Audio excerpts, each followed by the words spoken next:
성경 말씀 선고하겠습니다. 고린도전서 15장.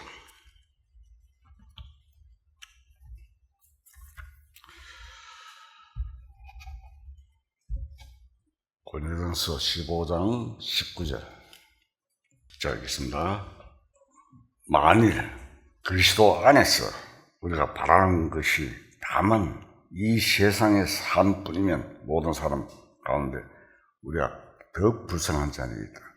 그러나 이제 그리스도께서 죽은 자 가운데서 다시 살아나사 잠자는 자들의 첫 열매가 되셨도다.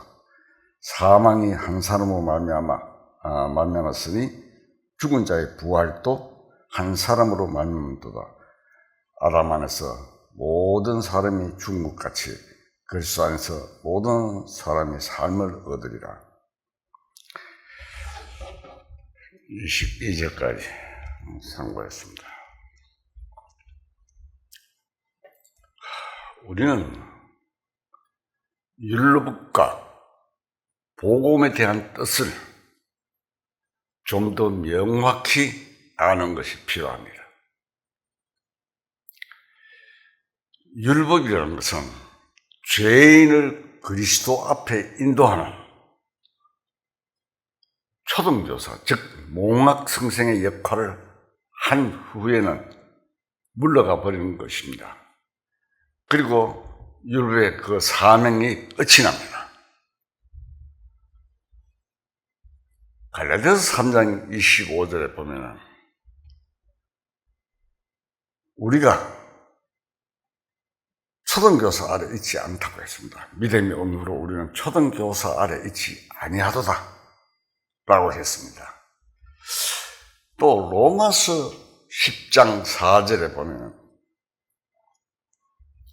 그리스도는 모든 믿는 자에게 의를 이루기 위하여 율법의 마침이 되시니라고 말씀하십니다. 이 두 구절의 말씀은 자세히 우리가 생각을 해봐야 합니다.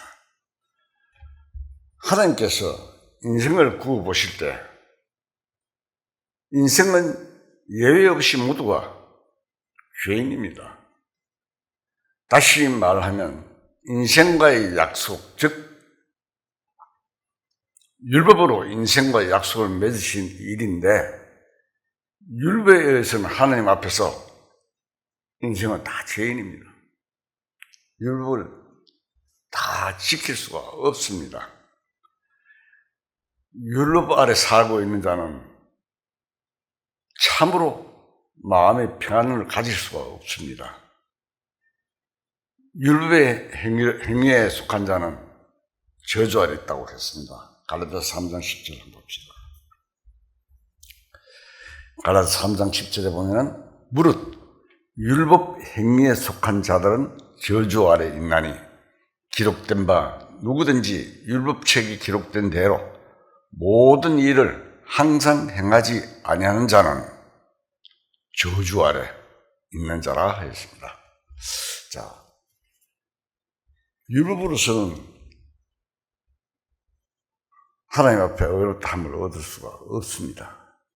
율법의 행위에 대해서는 전부 다 저주 아래 있다고 했습니다. 하나님 앞에서는 아무나 율법으로 말미암아 어렵게 되지 못할 것이 분명하니 이는 의인이 믿음으로 살리라 하였음이라고 했습니다. 율법에 의해서는 어렵게 될 수 없고 오히려 저주 아래 있습니다. 그러나 오늘날도 신앙생활을 한다는 사람들이 아직도 율법주의에 얽매여 있는 자들이 대단히 많이 있습니다. 옛날 유대인들이 율법주의 때문에 예수님을 배척한 것과 똑같이 오늘날에도 율법주의는 복음의 원수로서 믿음을 무너뜨리는 것입니다. 그래서 갈라디아에서는 갈라디아 교회가 유대인에 의해서 율법으로 돌아갔기 때문에 그것을 바로잡기 위해서 쓴 것이 갈라디아서입니다. 갈라디아서 3장 1절을 한번 봅시다.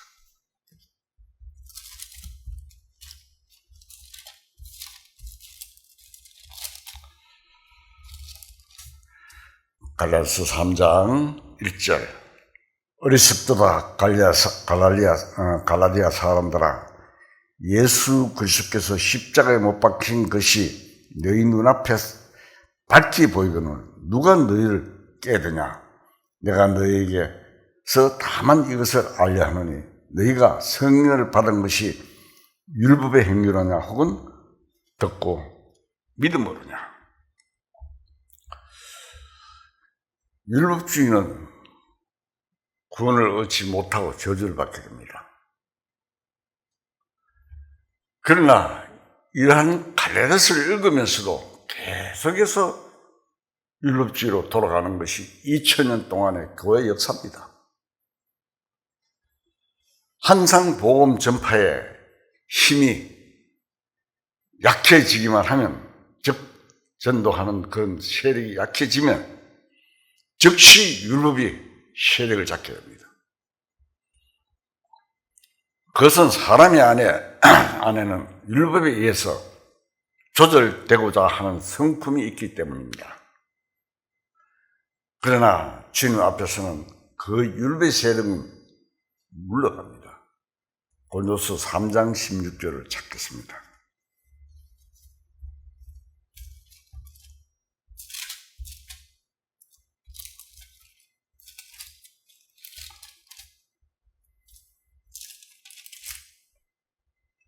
고린도후서 3장 16절. 그러나 언제든지 주께로 돌아가면 그 수군이 벗겨지리라. 주는 영이시니 주영이 계신 곳에는 자유가 있느니라.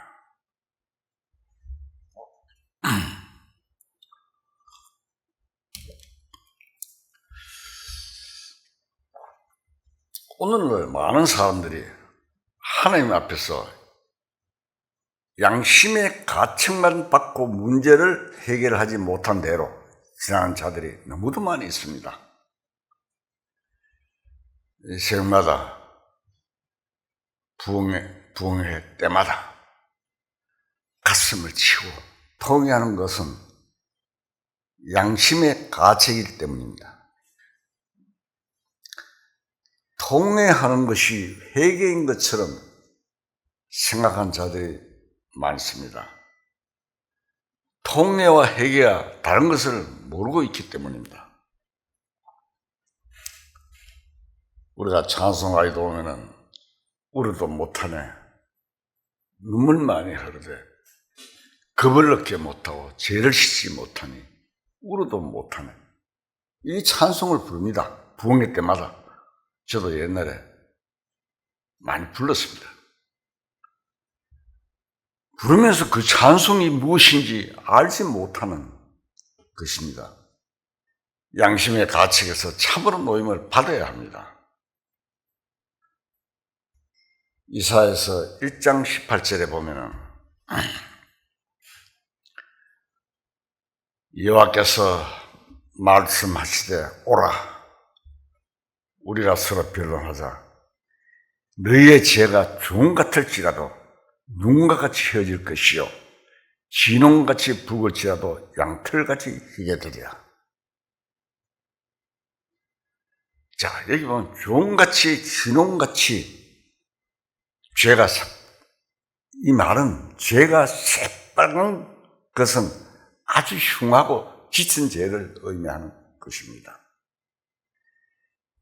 이와 같은 죄도 예수님 안에서 깨끗하게 완전히 해결될 것을 약속하시는 말씀입니다.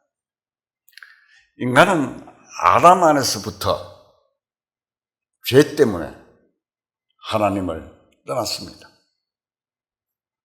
하나님께 돌아가려 해도 죄 때문에 돌아갈 수가 없습니다. 이사야서 59장 1절.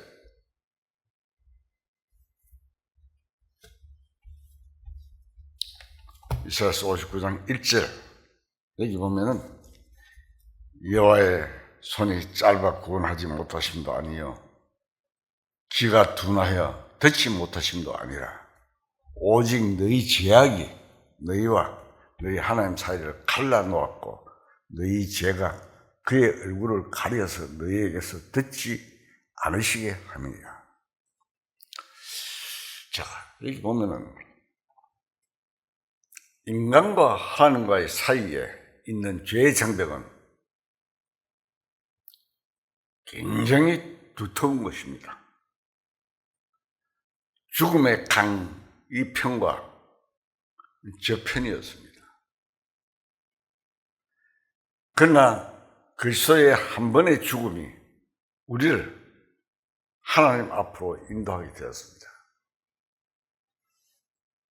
그리스도께서 한 번 죽으시면 죄인을 대신하신 것이기 때문입니다. 그래서 죄는 일방적으로 하나님 편에서 완전히 깨끗하게 해 놓으셨습니다. 사람들은 예수님이 십자가에 죽으셨으나 죄는 인간이 회개함으로 하나님과 공동적으로 작업을 위해서 사함을 받는 것으로 착각합니다. 그것은 전혀 사실과는 다릅니다. 자기가 죄인임을 시인하고 자신의 마음이 부서지는 것이 필요합니다. 왜냐하면 아무리 맛있는 요리도 배가 부르면 먹히지 않기 때문입니다. 배고픈 것이 음식 준비는 아닙니다. 구원을 준비하시는 것은 하나님 편의 단독 일입니다. 이것이 죄의 용서입니다. 죄 용서로 말미암은 구원은 사람이 손 하나 까딱할 수 없습니다. 인간의 죄는 인간의 마음에 문제가 있는 것이 아니라 심판자의 마음에 문제가 있습니다. 죄를 지은 사람의 마음의 문제가 아닙니다. 상대자의 마음입니다. 거짓말한 자의 마음, 때린 자의 마음, 훔친 자의 마음이 문제가 아니라 당한 자의 마음입니다. 당한 자는 심판자입니다. 모든 죄는 하나님의 법을 범했기 때문에 하나님께서 당하신 것이며 동시에 하나님께서는 심판자가 되는 것입니다. 그러면 문제의 해결도 가해자 측에서 온갖 수단 방법을 다 동원한다 해도 피해자 측에서 마음을 풀지 않으면 전혀 해결될 수가 없습니다. 그런데 피해자 측인 하나님께서는 예수 그리스도로 말미암아 마음에 만족할 만큼 풀었습니다. 그러므로 이제는 마음 놓고 하나님 앞으로 가게 되었습니다. 이사야서 44장 22절을 찾겠습니다.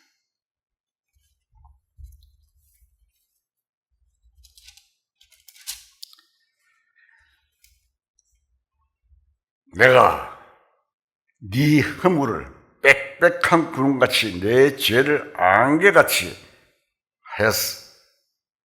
없이 하였으니 너는 내게로 돌아오라. 내가 너를 구속하였습니다. 하나님께서 우리들에게 말씀하신 말씀입니다. 여기 빽빽한 구름과 같은 죄, 자욱한 안개같이 쌓인 죄가 도말된 것은 사람 앞이나 속이 아니라 하나님 앞이며 하나님의 마음입니다. 피해자이시며 또한 심판자이신 하나님 편에서 일방적으로 마음속에서 깨끗하게 씻어 놓으신 것입니다. 이제는 어떠한 죄를 지은 자도 하나님 앞에 갈 수가 있습니다. 자유롭게 담대함으로 갈 수가 있습니다. 인간들의 도덕적, 윤리적, 종교적인 관점에서는 염치 없고 참 철면피 같으나 담대히 믿는 믿음이 하나님의 뜻을 깨닫고 참으로 믿는 믿음입니다. 하나님께서는 인간적인 체면이나 생각은 심한 역겨운 냄새를 풍길 것 같습니다. 하나님의 사랑의 마음을 거침없이 받아들이는 것이 참으로 믿는 믿음입니다. 요한복음 3장 17절 하나님이 그 아들을 세상에 보내신 것은 세상을 심판하려 하심이 아니요 그로 말미암아 세상이 구원을 받게 하려 하심이라. 주님께서 말씀하시죠. 심판하지 않으심이 하나님의 뜻입니다.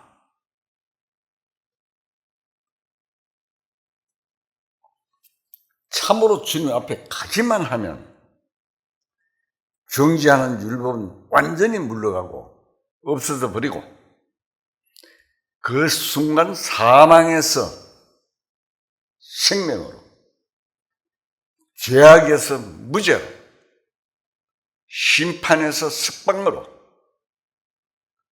지옥에서 천국으로 옮겨지는 놀라운 순간입니다. 주님 앞에 가기만 하면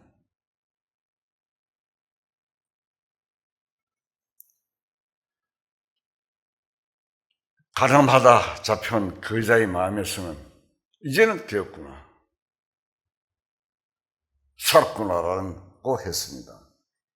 이것이 마음에 비치는 빛입니다. 주님도 말씀하셨습니다.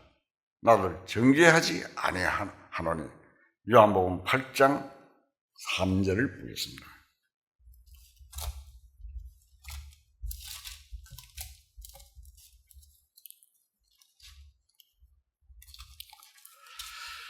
요한복음 8장 3절 자 읽겠습니다.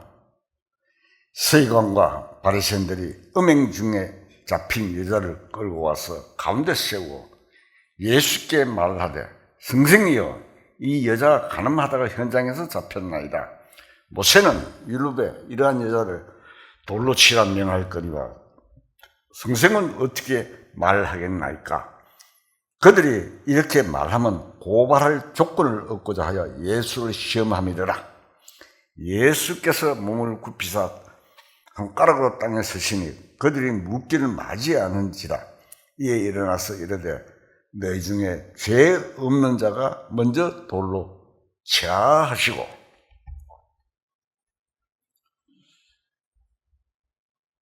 주님은 정죄할 수 없는 죄 없는 분입니다. 하늘에서 오신 분입니다. 죄 없는 자가 먼저 돌로 치라고 하셨습니다. 인간 중에는 돌로 칠 만한 자가 없습니다. 죄 없는 자는 한 사람도 없기 때문입니다. 그러나 주님은 죄가 없습니다. 정죄할 수도 없습니다. 주님께서 나도 너를 정죄치 않는다고 하셨습니다. 주님은 심판하시는 하나님이십니다. 요한복음 5장 22절 한번 봅시다. 보게. 5장 22절.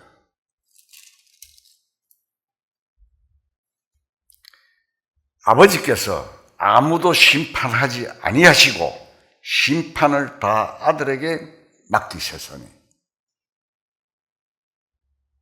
또 27절 한번 봅시다. 5장 27절. 또 인자됨으로 말미암아 심판하는 권한을 주셨느니라. 예수님이 심판도 하시고 심판하는 권한을 가시고 모든 것이 주님께로 말미암습니다. 재림하시는 예수님은 심판주로 오시는 것입니다. 그러한 주님께서 나도 너를 정죄하지 아니하노니 하셨습니다. 가나마다 잡혀온 여인에게 용서하는 것을 의미합니다. 이 말씀은 하나님께서 이 세상 죄인들을 용서하신 것을 의미합니다. 하나님께서는 이 세상 죄인들의 어떤 죄라도 다 용서하십니다. 용서받지 못할 죄는 전혀 없는 것입니다. 요한일서 2장 2절을 한번 봅시다. 그는 우리 죄를 위한 화목 제물이니 우리만 위할 뿐 아니요 온 세상의 죄를 위함이라. 약속된 말씀입니다. 주님께서 우리에게 일러준 말씀입니다. 하나님께서는 살인자의 죄도, 강도의 죄도, 도둑질하는 자의 죄도, 가늠하는 자의 죄도, 거짓말하는 자의 죄도, 기차 모든 죄를 다 용서하신 것입니다. 사람이 생각할 때 사실은 얼마나 못쓰면 있을 수 없는 것처럼 들립니다. 그러나 이러한 것이 하나님의 사랑입니다. 사랑의 하나님의 사랑입니다. 예수 그리스도께서 이 세상에 나타나기 전에도 하나님께서는 인간을 사랑하셔서 용서하시고 계셨습니다. 하나님께서는 인간들에게 자신의 사랑을 나타내는 것이 절대적으로 필요했습니다. 예수님이 십자가에 죽으심으로 비로소 하나님께서 인생을 사랑하신 것이 아닙니다. 본래부터 성품이 사랑이 본체가 사랑이시기 때문에 본래부터 사랑하시던 하나님의 마음이 예수님의 십자가에서 나타나신 것입니다. 로마서 5장 8절 보겠습니다. 로마서 5장 8절. 우리가 아직 죄인되었을 때 그리스도께서 우리를 위하여 죽으심으로 하나님께서 우리에 대한 자기의 사랑을 확정하셨느니라. 그렇죠? 예수님의 죽으심이 사랑으로 역사하신 확실한 증거입니다. 또 한 절 보겠습니다. 요한일서 4장 9절. 하나님의 사랑이 우리에게 이렇게 나타난 바 되었으니 하나님이 자기의 독생자를 세상에 보내심은 그로 말미암아 우리를 살리려 하심이라. 사랑은 여기 있으니 우리가 하나님을 사랑한 것이 아니요 하나님이 우리를 사랑하사 우리 죄를 속하기 위하여 화목 제물로 그 아들을 보내셨습니다. 자, 여기 보면은 말씀에 보면 분명히 예수님이 이 세상에 오셨고 2000년 전에 오셨습니다.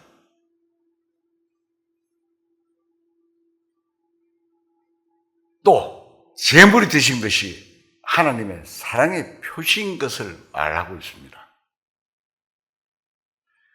그래서 하나님의 사랑에는 은택을 입은 자가 따로 있는 것이 아니라 누구나 입을 수 있습니다. 어떤 죄인도 그 은혜를 입을 수가 있습니다. 하나님의 사랑에 의한 용서를 입을 수 없는 죄인은 전혀 없습니다. 누구든지 원하여 받아들이기만 하면은 다 받을 수 있습니다. 그러나 원하지 않는 자는 할 수 없습니다. 아무리 좋은 은택도 자신이 원치 않으면 어쩔 수 없습니다. 그러나 믿는 자는 누구든지 받을 수 있습니다. 가나바다 현장에서 잡힌 여자를 향해서 예수님께서 나도 너를 정죄하지 아니한다고 하십니다. 이 간음자는, 이스라엘의 간음자는 돌로 쳐 죽입니다. 굉장히 엄하게 다룹니다. 간음자도 예수 그리스도 안에서는 실수가 있습니다. 오늘날 우리나라가 기타 현대 세계의 간음자는 너무나 많으며 보통으로 생각하고 심지어 죄와 같이 생각지도 않는 시대이나 이스라엘인들에게는 있어서는 참으로 간음죄는 무서운 것이었습니다. 그러나 하나님께서는 사랑으로 용서하신 것입니다. 다만 예수님 안에서 용서하셨기 때문에 예수님은 흉악한 죄인들이 편히 쉴 수 있는 안식처입니다. 요한복음 8장에 보면은 이러한 사실을 말해주는 것입니다. 예수님께서 말씀하십니다. 요한복음 8장 32절. 진리를 알지니 진리가 너희를 자유롭게 하리라. 예수님은 나는 곧 진리요 생명이라고 말씀하셨죠. 예수님은 진리십니다.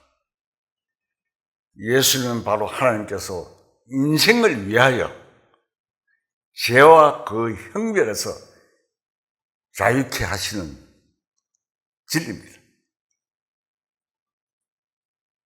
예수님 안에서만의 형벌이나 양심의 고통이나 사망에서 떠난 진정한 자유를 누릴 수가 있습니다. 요한복음 14장 6절. 예수께서 이르시되 내가 곧 길이요 진리요 생명이니 나로 맘지 않고는 아버지께로 올 자가 없느니라. 예수님을 통하지 않고는 갈 수가 없습니다. 인생은 실로 많은 문제 속에 사해서 살다가 이 세상을 마치는 것입니다. 보통 세상 사람들은 인생을 살면서 이 많은 문제를 풀지 못하고 그대로 현실주의자로 세상에서 살다가 어쩔 수 없이 죽어가는 것입니다. 베네수엘라 번에 지진이 일어나서 5,000명이 죽었어요. 날벼락 맞은 거잖아요. 자다가 그냥 무너져.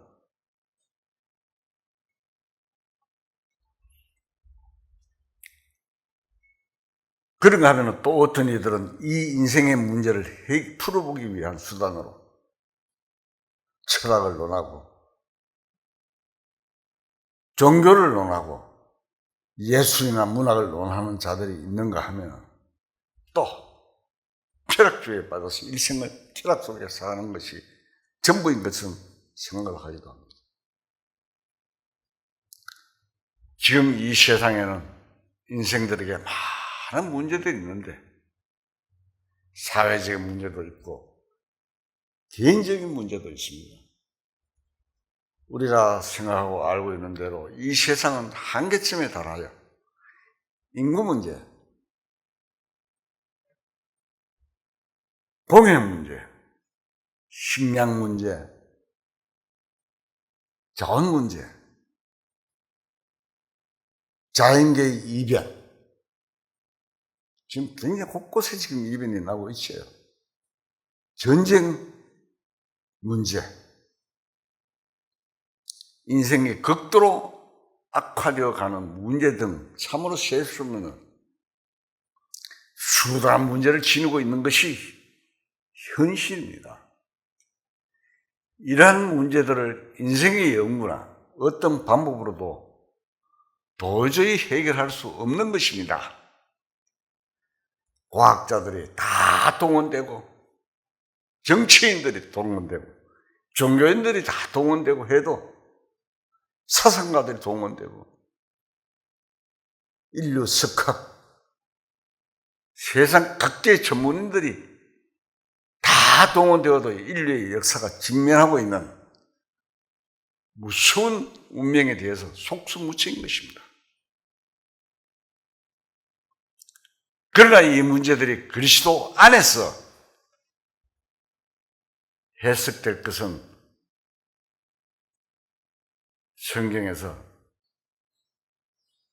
다 기록되어 있습니다. 그럼 후에 설명하기로 하고, 그보다 더 근본적인 인생 개개인의 직면한 더욱 심각한 문제에 대해서 우리가 생각해 보아야 할 것입니다. 예수님은 왜 육신을 이 세상에 오셔야 했습니까? 예수님은 하나님의 아들로서 육신을 입고 오신 것은 지극히 낮고 낮은 땅에 낮아진 상태에서 크게 고난을 받으신 것입니다. 태어나실 때부터 말구에 태어나시고 쫓겨다니시고 다시 말하면 사람으로 하나님이 사람이 되신 것입니다. 그 이유는 사람의 모든 문제를 풀어주시려고 사람이 되신 것입니다. 하나님의 아들이 사람 되신 그 육신에서 사람의 모든 문제를 해결하시는 해결자로 오신 것입니다. 예수님은 학교 선생님이 어려운 문제를 풀듯이 말로 인간의 문제를 푸는 것이 아닙니다. 예수님의 그 육신의 한 동작 곧 생활과 죽음에서 문제가 풀리는 것입니다. 예수님의 육신은 인생의 운명을 대표해서 인간 세상에 나타나신 것입니다. 예수님의 육신에 의해서 인간의 비참한 처절한 모든 문제가 다 풀어져서 깨끗하게 해결되는 것입니다. 성경에는 예수님을 마지막 아담, 둘째 사람이라고 했습니다. 아담이란 말은 사람이란 뜻입니다. 마지막 아담이라는 말은 사람으로서 마지막 대표자라는 뜻입니다. 에덴의 타락한 아담은 인류의 첫째 대표자입니다. 모든 인류의 저주 운명을 대표합니다. 마지막 아담인 예수님도 인류의 운명을 그 몸에 짊어진 최후의 사람입니다. 그러나 첫째 아담은 죄와 죽음을 가져다 주었습니다. 선악을 따먹지 않고 생명을 따먹으시면 영생하는 겁니다. 저주를 부르는 대표입니다. 아담은, 첫째 아담은. 그런데 마지막 아담은 에덴의 아담에서 시작된 모든 것을 죄와 죽음, 저주를 끝내는 대표입니다. 인간의 죽음과 모든 것이 예수 그리스도 육신 안에서 끝이 나고 해결되는 것입니다. 이 이론이 아닙니다. 역사입니다. 현실이고 진리입니다. 그뿐 아니라 예수님의 육신의 부활에서 새 생명의 운명이 시대가 시작됐습니다. 본서 15장에 보면 마지막 아담이라고 했는가 하면 둘째 사람이라고 했습니다. 본서전서 15장 22절.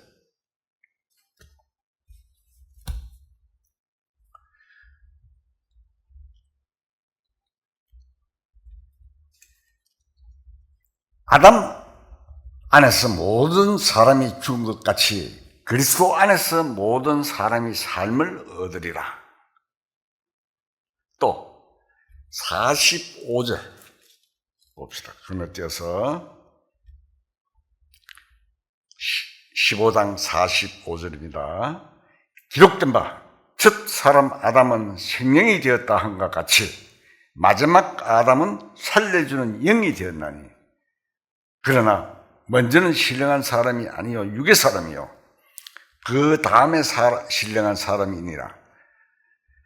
첫째 사람은 땅에서 났으니 흙에 속하거니와 둘째 사람은 하늘에서 나셨느니라. 분명히 기록되어 있죠. 십자가에 죽기 전 예수님은 마지막 아담, 곧 죄와 사망을 끝내시는 대표자라는 의미에서 마지막 아담이고 둘째 사람은 아담이 옛 세상 즉 첫째 사람의 대표자임에 반해서 부활하신 예수님은 새 세상, 생명의 세상, 영생의 세상, 의의 세상의 대표고 두 번째 세상의 대표라는 의미에서 둘째 사람이라고 한 것입니다. 인생의 새 길이 열렸습니다. 로마서 분명히 기록되어 있습니다. 로마서 5장 19절 한번 봅시다.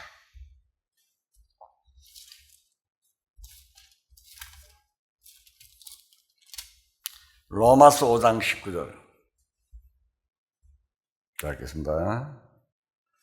한 사람이 순종하지 아니하므로 많은 사람이 죄인된 것 같이 한 사람이 순종하심으로 많은 사람이 의인이 되리라. 자, 희망이 왔습니다. 소망이 왔습니다.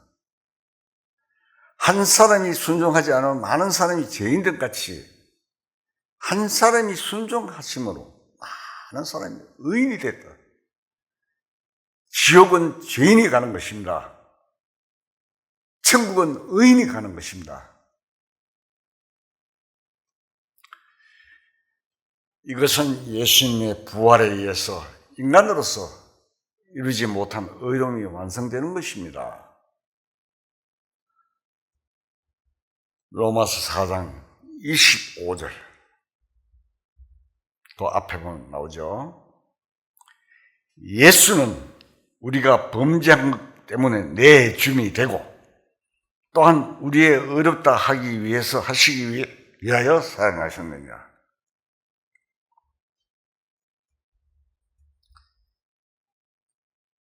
인간의 심각한 문제는 인간의 힘으로 의를 이룰 수 없는 데 있습니다. 아무리 노력하고 3,000배, 5,000배, 10,000배를 해도 소용이 없습니다. 고용을 해도 도저히 이룰 수가 없는 것이 하나님 앞에서 어렵게 되는 것입니다. 하나님께서 인정하실 수 있는 의로움은 전혀 불가능했습니다. 인간으로서는, 인간의 노력으로서는. 인간이 어렵다고 해서 하나님에게서 인정을 받을 수 없습니다. 이것이 인생의 참으로 크나큰 문제였습니다. 이 문제는 단지 예수님 안에서 해결됩니다. 간단합니다. 이 길을 하나님께서 열어놓으신 것입니다. 이렇게 예수님의 육체는 인간의 해석자로서 모든 문제를 풀기 위하여 이 세상에 오셨습니다. 한편 하나님이시며 한편으로는 사람이신 예수님이십니다. 예수님께서 엘리 나와서 왔더니 이 말은 운명하실 때 이 말씀하신 것은 십자가에서 운명하실 때 부르짖은 말씀으로서 이 말씀을 번역하면 나의 하나님 어찌하여 나를 버리시나이까 하는 것입니다. 이 문제는 인간의 죽음과 지옥의 문제를 해석하시는 것입니다. 죽음은 뭡니까? 분리입니다. 영과 육의 분리입니다. 장막을 벗어난다 하는 말입니다. 이 육신과 영이 분리되는 것을 죽음이라고 합니다. 지옥은 뭡니까? 둘째 사마입니다. 인간의 죄로 말미암아 지옥 갈 수밖에 없는데 이것은 인간에게 아주 심각한 문제입니다. 죽음이라는 것이 사라지고 없어지는 것이면 별로 문제가 될 것이 없습니다. 존재하지 않는다는 것은 괴로운 의식도 없어지는 것이기 때문에 문제도 없습니다.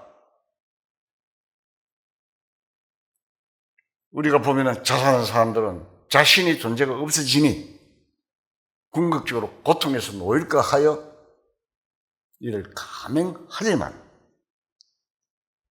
인간이 죽어서 그 존재가 없어지는 것이 아니기 때문에 문제는 더 큰 것입니다. 육신으로 있을 때보다 훨씬 괴로움이 큰 것입니다. 알아야 합니다. 함부로 자기 목숨을 버리면 안 됩니다.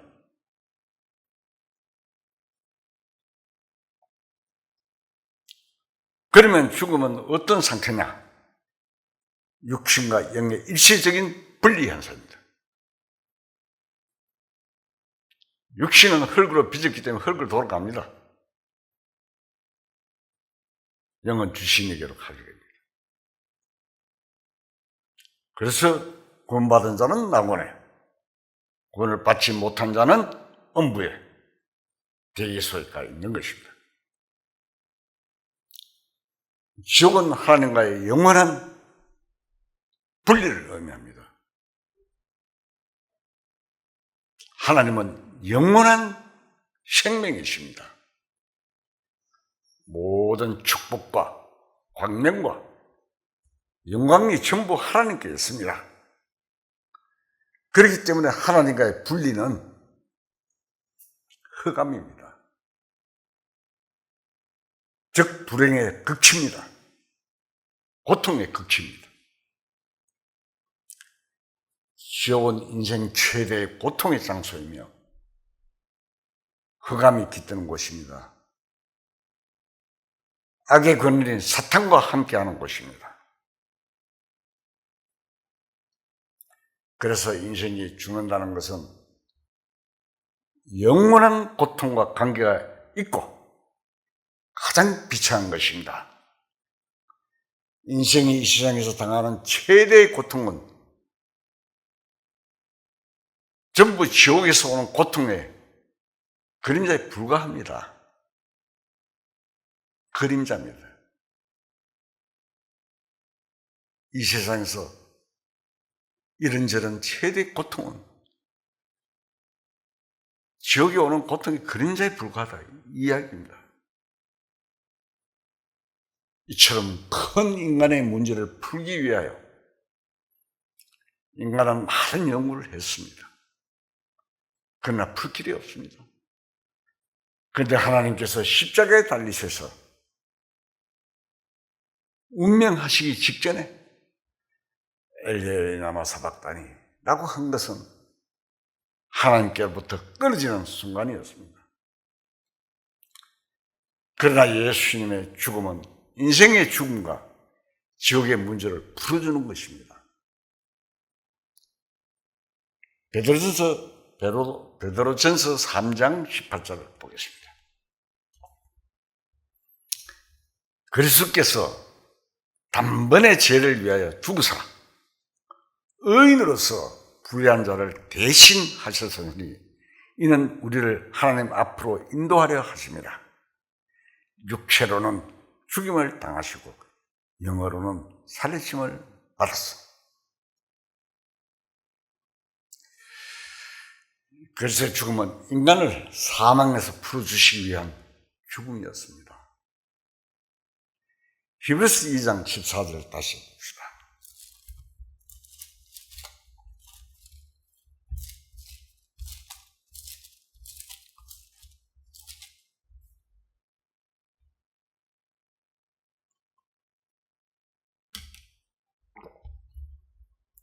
히브리서 2장 14절. 자녀들은 혈과 육에 속하 있음에 그도 또한 같은 모양으로 혈과 육을 함께 지니시면 죽음을 통하여 죽음의 세력을 잡은 자 곧 마귀를 멸하시며 또 죽기를 무서워함으로 한평생 매여 종노릇하는 모든 자들을 놓아주시려 하시느니. 인간은 죄와 사망에 매여 종노릇하는 운명을 지니고 있었는데 예수님이 죽으심으로 그 문제를 풀어주시기 위해서 죽으셨습니다.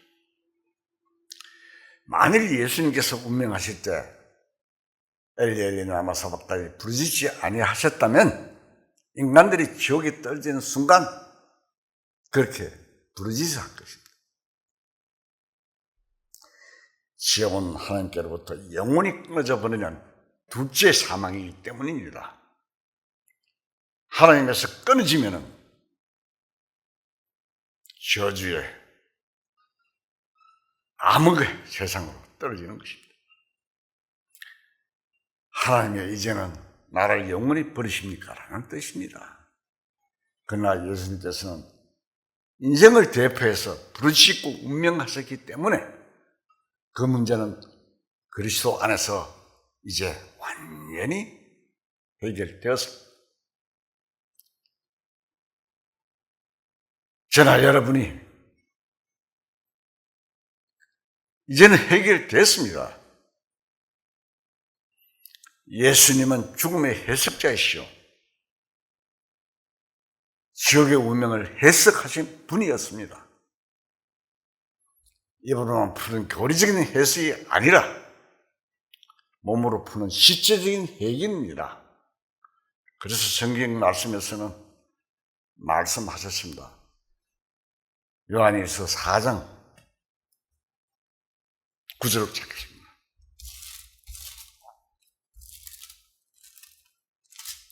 요한일서 4장 9절.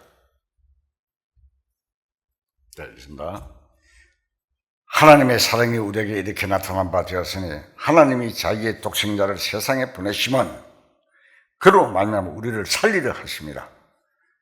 사랑은 여기 있으니 우리가 하나님을 사랑한 것이 아니요 하나님이 우리를 사랑하사 우리 죄를 속하기 위하여 화물 제물로 그 아들을 보내셨습니다.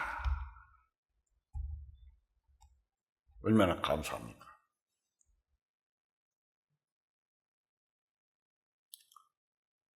예수님은 목숨을 버리심으로 인간을 사랑하셔서 죽음의 문제를 해결해 주셨습니다.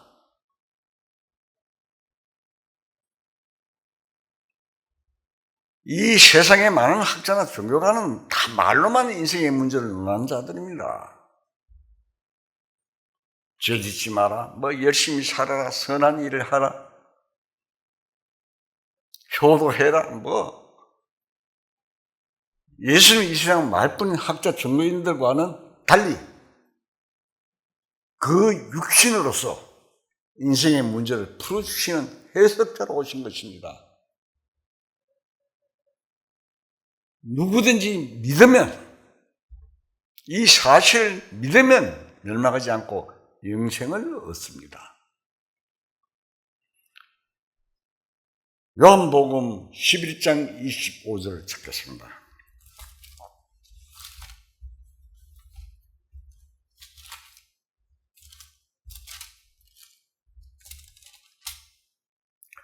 요한복음 11장 25절. 예수님께서 나사로를 살리러 가서 마르다에게 하신 말씀입니다. 자, 읽겠습니다. 예수님께서 이르시되 나는 부활이요 생명이니 나를 믿는 자는 죽어도 살겠고 무릇 살아서 나를 믿는 자는 영원히 죽지 아니하니 이것을 네가 믿느냐? 마르다에게 예수님이 말씀하셨습니다.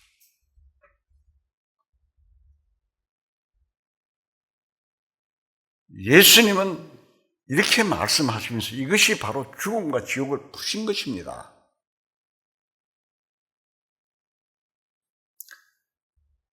그래서 욥기에는 하나님이 그 사람 불쌍히 여기사 욥기 33장 24절을 한번 봅시다. 욥기 33장 24절. 하나님이 그 사람을 불쌍히 여기사 그를 건져서 구덩이에서 내려가지 않게 하라. 내가 대속물을 얻었다 하시리라. 자, 하나님이 그 사람 불쌍히 여기사 그를 구덩이에 내려가지 않게 하라. 내가 대속물을 얻었다 하리라. 대속물 때문에 멸망의 구덩이인 지옥을 면했습니다.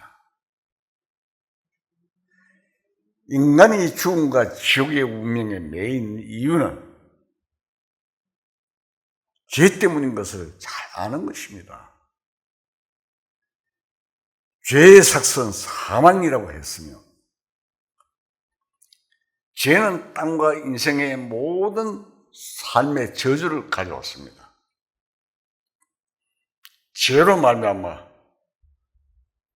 세대가 멸망한 시대를 성경에서 얼마든지 우리가 볼 수가 있습니다.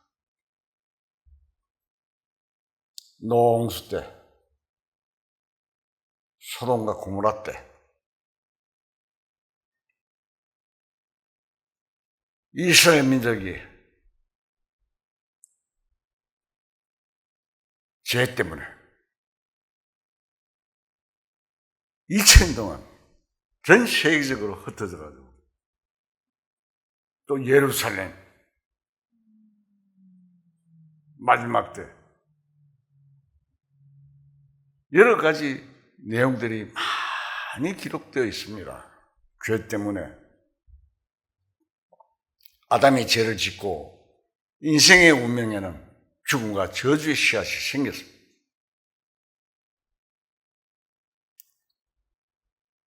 로마서 5장 12절을 한번 봅시다.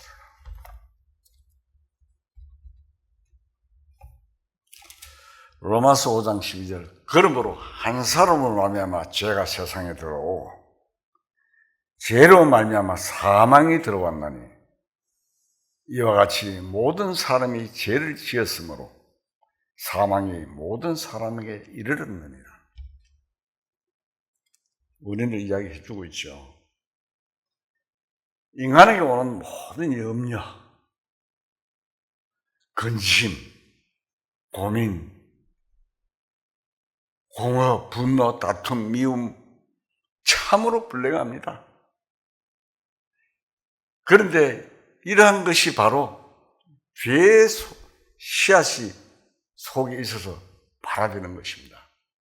상이 난 것입니다.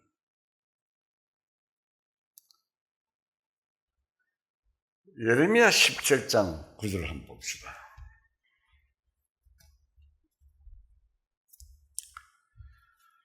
만물보다 거짓되고 심히 부패한 것은 마음이라. 누가 능히 이를 알리오마는.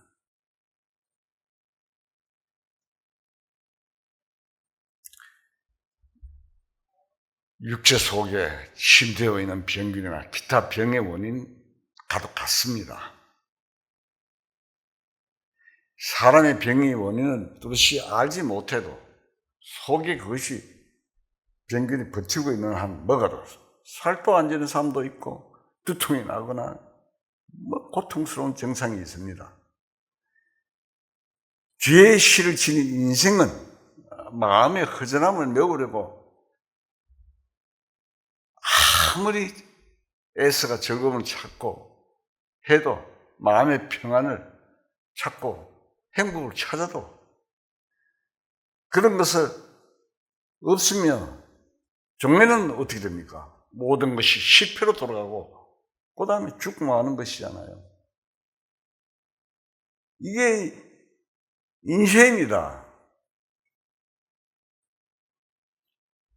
시편 90편 4절을 한번 보십니다.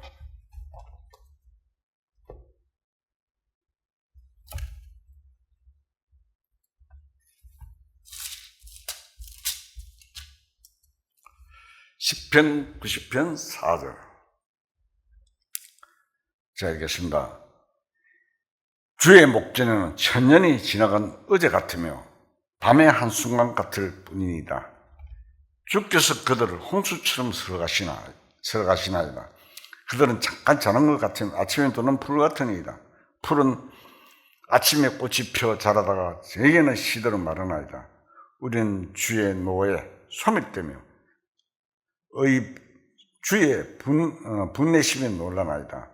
주께서 우리 죄악을 주의 앞에 놓으시니 우리의 은밀한 죄를 주의 우급빛 가운데 두사오니 우리의 모든 날이 주의 분노 중에 지나가며 우리의 평생이 순식간에 다하나이다. 우리의 연수가 70여 강건하면 80이라도 그 연수의 자랑은 수고와 슬픔 뿐이요 신속 기간이 우리가 날아가나이다. 내 나이가 벌써 이리 됐나? 엊그제 같은데.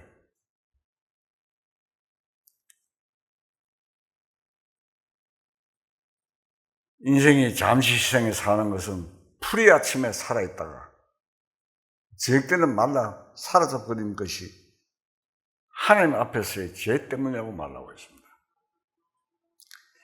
그리고 짤막한 생애도 하나님 분노 중에 질병이나 근심 고통 중에 지나다가 마치는 생애라고 합니다. 죄를 지니고 있는 인생에게는 모든 것이 허사이며 있어도 없는 것 같으며 그림자 같다고 했습니다. 사실 그렇습니다. 살고 있으나 잠시 후에는 다 죽으니 없는 것 같지 않습니까?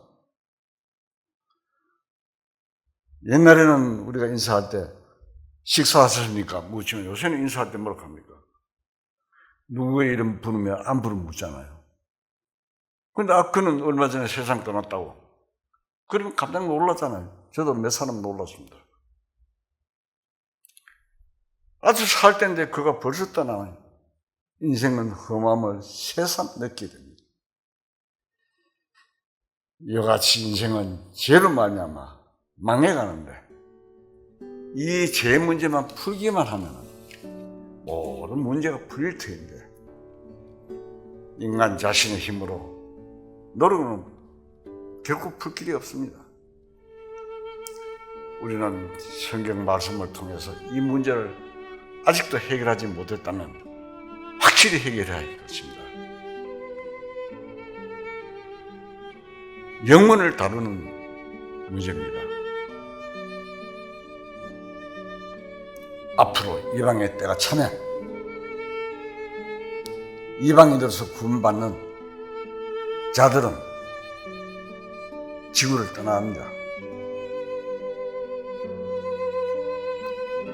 하나님의 은혜 때가 끝나는 것입니다. 이런 때가 오기 전에 제 문제를 해결해야 합니다. 이 복음을 깨닫고 하나님의 말씀을 받아들여야 합니다. 그리고 올바른 신앙생활을 하다가 주님을 맞이해야 될 것입니다. 다 같이 기도하시죠.